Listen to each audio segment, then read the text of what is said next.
in der zentralen Position. Nur Schwarzer hat er Vorsicht. Dann ist es Fjørtoft. Er ist im Strafraum. Tor! Tor! Für die Frankfurter Eintracht. 5:1. Herrlich! Hi and welcome to the German Fussball Podcast. Another week, another round of Bundesliga fixtures to analyze. Dad, you are always here with me. As we always start these podcasts, Dad, where in the world are you now?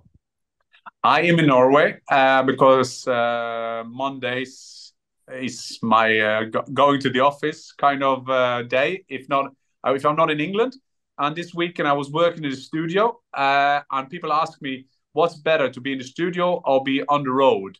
And I will say there are different pluses, different minuses on it. I mean, minuses is of course that you're on the road, you have to run from the hotel, you have to catch a flight. The positive thing to be in the studio is, first of all, to say hello to to my team, to the guys who's working in the studio. That is always cool. But it's also that when you, like Saturday and Sunday, I'm there quite early. I'm watching all games, quite literally watching all games, following every live update, being German and English football. We do the English teams and English games, of course, but you have a great chance to multitask and follow all games, as I do. And especially I follow my former clubs in England, of course, Markus. And I guess you were in Swindon. Tell us about how it was to get back to Swindon. You haven't been there for 27 years. No, I haven't been there for 27 years. So I was able to go back to Swindon, where I was born and where you enjoyed, obviously, a very good and successful spell. And people came up to me and mentioned that, of course, and seeing how they were little boys at the time watching you, and then coming up to me being 29 now. I think I kind of symbolize how long ago it was since you were there, considering. But yeah, fantastic. It's always special. Swindon has always had a special place in our hearts. Me, can't say I remember all that well, but it's my birthplace. And I always said this about you as well. I think the older I got, the more I've come to appreciate your career, in the sense that I've played as well, so I know what it takes. But then you go around there, and the mural of you still there is behind one of the stands. There was the toilet door of you, the entire one there. So it was nice, and it's a good ground. And Swindon as a club, I think they'd like to see themselves a bit higher. Maybe not the Premier League as when you were there, but maybe a bit higher. But special to be back. You are like a symbol for how long it was since they were. Yes, exactly.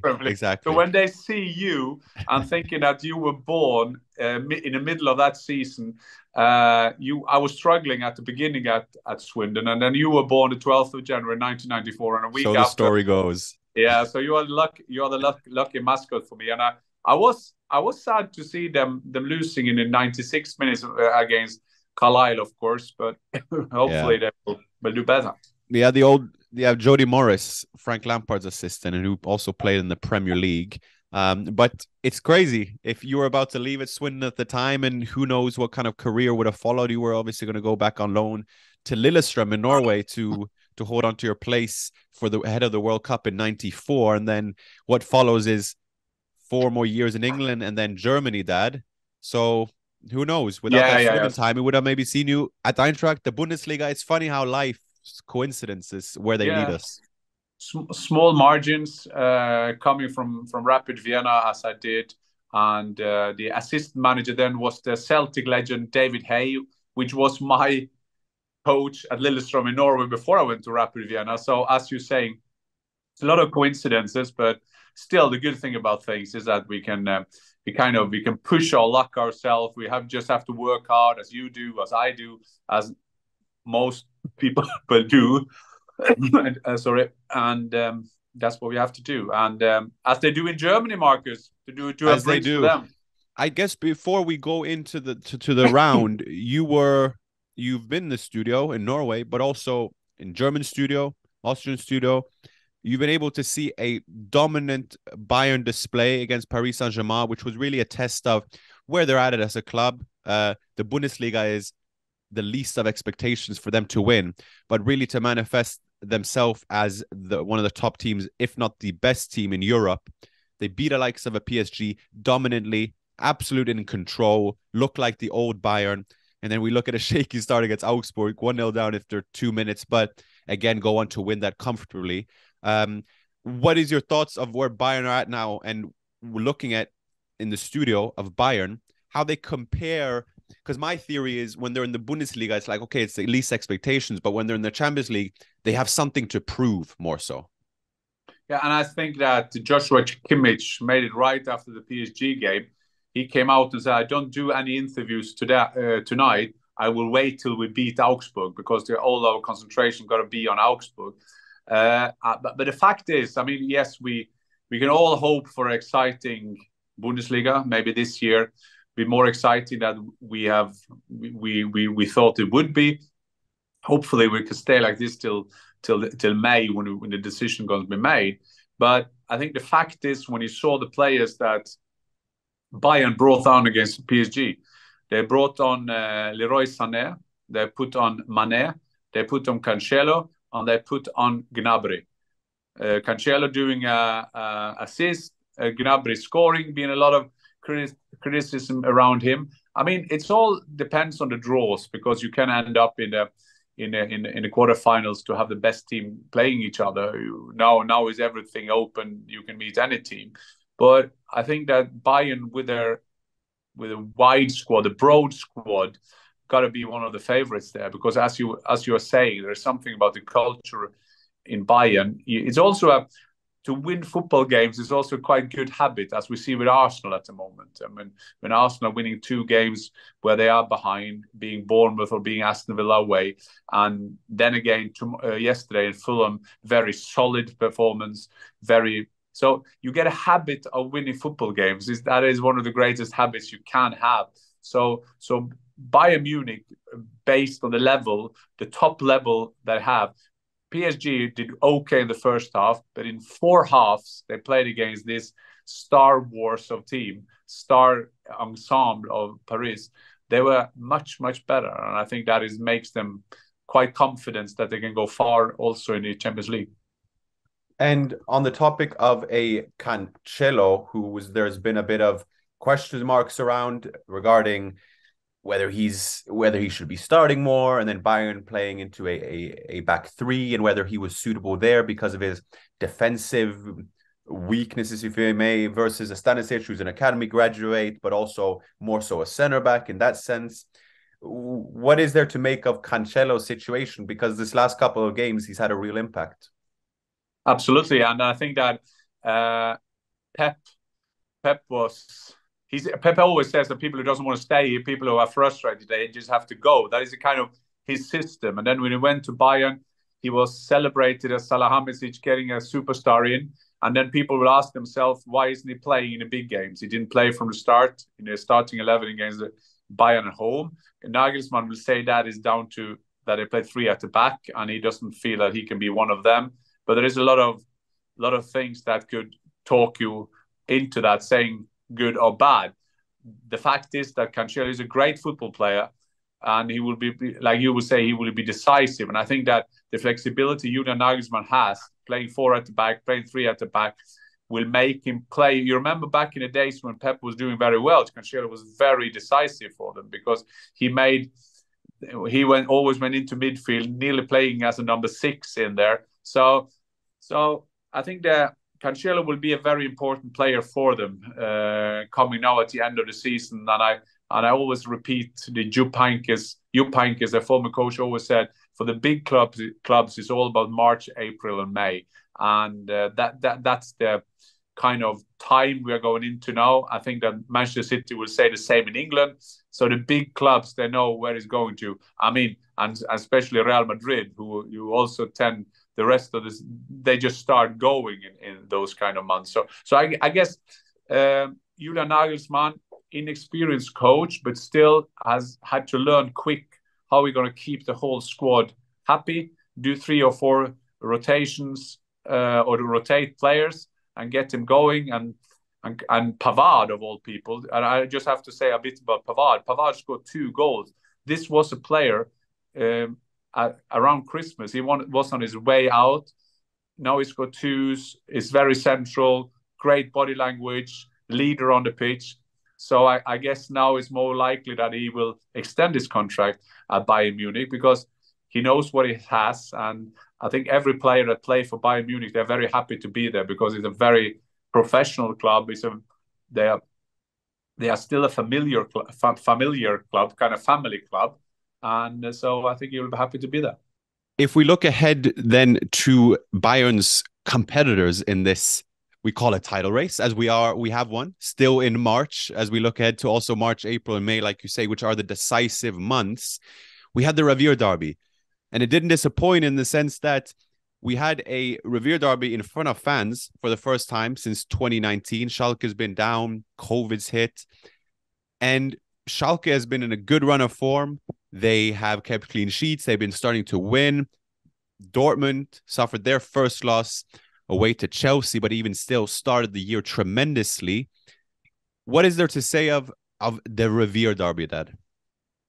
Well, first of all, it was a great game. I always recommend people to go to Schalke, go to Dortmund and watch the game. It's a fantastic atmosphere, and that didn't disappoint. And I guess the dramaturgy, the drama of the game was perfect for a neutral supporter. Schlotterbeck, I guess that must have been his first goal in the Bundesliga. Scored 1-0. Schalke coming back to 1-1. Then Guerreiro scored one of the weekend's best goals. But then at the end, Schalke equalized again. And they celebrated that win of points like a win of 3 points, because that is, of course, that is the first loss of points that Dortmund have had in 2023, just to put it in perspective. So Schalke and Reis, the former Bochum coach, looks like you said, sorting things out there. But Dortmund will be disappointed because Dortmund, when you're winning, that you raise your level, you raise your expectations to the game, and if you raise your expectation, you can't give away 2 leads. You just get a feeling that Bayern, they hate Dortmund when we say that, but Bayern will have never done that. So that was 2 lost points, and now they are 2 points behind Bayern Munich. Still ahead of Leipzig winning convincingly 3-0 against Gladbach. Timo Werner scoring again, Gvardiol scoring, Forsberg scoring on a penalty. So they got a lot of match winners there. So let's hope that either the Leipzig 7 points after Bayern, you can't see that happening. So we all have to rely on Dortmund to be a proper challenger. Yes, and you had Schlotterbeck and Guerrero, like you said, and there were reports now in the press that Dortmund might be on the lookout for another striker in the summer as well. You obviously have Haller, who you've given praise to and is a great striker, but Modeste perhaps hasn't been there. Nkunku hasn't. He's not available as of right now. Yeah, it'll be interesting. Yeah, it will be Adeyemi obviously being injured. Yeah, it will be interesting because, like you said, you have a Leipzig who are a bit far behind, perhaps even still after a convincing win at home to Gladbach, who are, by the way, really, really poor away. But Gladbach got a penalty, missed that. Play also made a penalty, so it wasn't the best of days for him. But then you have a Union Berlin as well, who we never really thought would win the league, did we? But we wanted to have that Cinderella story, not losing games, but not winning games either. And maybe enough for Champions League spots, which would have still been a fantastic story. Absolutely, Andy. Well, if you say on the 4 places, it's a bit like in England. You have 4 places, of course. And now with Union, Freiburg, and Eintracht getting a bit slower, then you will have Leverkusen, who won a win away from home, coming quickly. But we can come back. We say first Leverkusen, then we can go back to Eintracht Frankfurt. Leverkusen, you just got a feeling with Alonso, they got one of the managers that you will see in a club close to you in the future. Going to Germany, good move for him, being a bit up and down, but now winning. And when these 3, Freiburg, Union, and Eintracht, slowing down a bit, they're getting closer. So I still get it. They will look for that 4th position, that Champions League place, winning now away from home. And yeah, so. But coming back to Frankfurt, if I may, then Glasner made a statement after the game that has been doing a bit of the headlines in Germany now, because they were 1-0 up. Sebastian Rode, they played Stuttgart at home, and then Silas 50 minutes before the end, the equalizer. And Glasner said, we are in throttle. So throttle, that is mean an Austrian way of saying you are an idiot. It's not an idiot, but it's a nice comfort version. I would say that. You've heard me say that many times. Yeah, I heard plenty of times. Du bist ein Trottel. So that is not like you're not hitting you hard, but you still think that the expectations that the club has built up from themselves, played against Real Madrid in the Super Cup final, they are playing in the Champions League. Still, as we speak, as we record this on a Monday, they're playing Naples. By the way, what a scandal that the Eintracht Frankfurt fans are not allowed to go there. I mean, that is scandalous, by the way, by the government of Italy, or the region government. But so Eintracht kind of built up their own expectations, and they are sometimes the hardest to fulfill. So the problem for Eintracht now is that the neighbor Mainz coming closer and closer. Mainz has been very good. Bo Svensson done well there. Got some potential goal scorer, match winners in the club. So at the moment they have 4 points. They are 4 points ahead of Mainz. So if Eintracht miss out on the European spot, and I'm not even talking about Champions League, but if they miss out on the European spot, that will be a bad season for Eintracht Frankfurt. And Glasner's doing everything he can to avoid that, doing different things in training. I read a report. Sometimes he try to, as coaches do, get your confidence up, doing simple exercises, play football, doing all the funny thing, and then other times you have tried to tighten in and something. But one against Stuttgart at home, I mean, all praise to Stuttgart getting a vital point for them, but still that was a bad result for Eintracht Frankfurt. Yes, indeed. It's interesting because as a club, you compare it to, obviously Frankfurt has a proud history and played the European Cup final against Real Madrid, but when you were playing there, you were fighting against relegation. They've been in the Zweite Bundesliga a bit now, and then, as we've touched upon several times on this podcast, is the fantastic work done behind the scenes and on the pitch at Eintracht Frankfurt. But as a club, and you've been in as a player, sports director, pundit, what have you, the resetting of a mindset, because Eintracht is a Champions League club now. They are Europa League champions. The fact that we say now, if they don't get European spots, is a disappointment, is a far cry from where they've been. So is it a matter of time given in terms of rethinking yourself as a club that should be top 4 in Bundesliga or should be top 6? Yeah, I think that Eintracht Frankfurt, as you're saying, they're working so hard. They won the Cup final, they won the Europa League, they've been in the Champions League. And that is the new Eintracht Frankfurt. Will they be in that position all year? No, they won't. Or every season? No, they won't. But still, that will be the expectations. And not only the expectation of people like myself, that when I played, like you were saying, in the Eintracht, when I played for Eintracht, we had a non-relegation trophy that we worked for. And but it's a very professional club. They have a unbelievable potential to be one of the big clubs in Germany. So I think that minimum target for this season needs to be to get into Europe. They know about that, and that's why Glasner is putting up some red flags already, because they still got time to do that. They got a team, they got Moani, they sometimes a bit clumsy at the back, conceding easy goals, but they still got a potential to be up there. They do indeed. And as we look, as we mentioned, pretty much all games, in a vital point for Stuttgart against Eintracht is Bochum, who also won against Cologne away, which just brings it all the way open in the bottom there. And Hoffenheim losing out again, late on to Freiburg. Just the rut they are in under Pellegrino Matarazzo. Now we look ahead just briefly. We have RB Leipzig in the this week. We have Frankfurt against Napoli, and then we have a special guest that on Thursday, don't we? We have Fabrizio Romano, and we will do a special on Thursday on the 3 musketeers of German football, being Florian Wirtz from Leverkusen, Musiala from Bayern, of course, and Bellingham from Dortmund. And we'll get him to get his analysis of their situation, what he thinks is going to be. So we do look forward to that. So a special episode this week. And I would like just to end, because I mentioned in another episode the Zweite Bundesliga, and we just have to have an eye on there, because it's so funny, because it's like it repeats itself all the time. So Darmstadt, who was top of the league, they lost.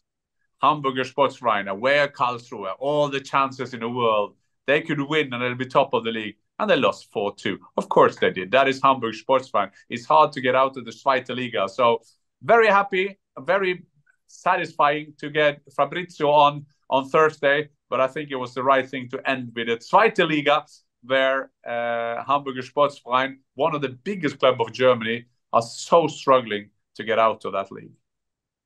Well, we look forward to Thursday, and we can touch upon more about Bellingham's situation and Florian Wirtz, who has returned and has been excellent for them. Dad, thanks a lot, and then we'll chat on Thursday.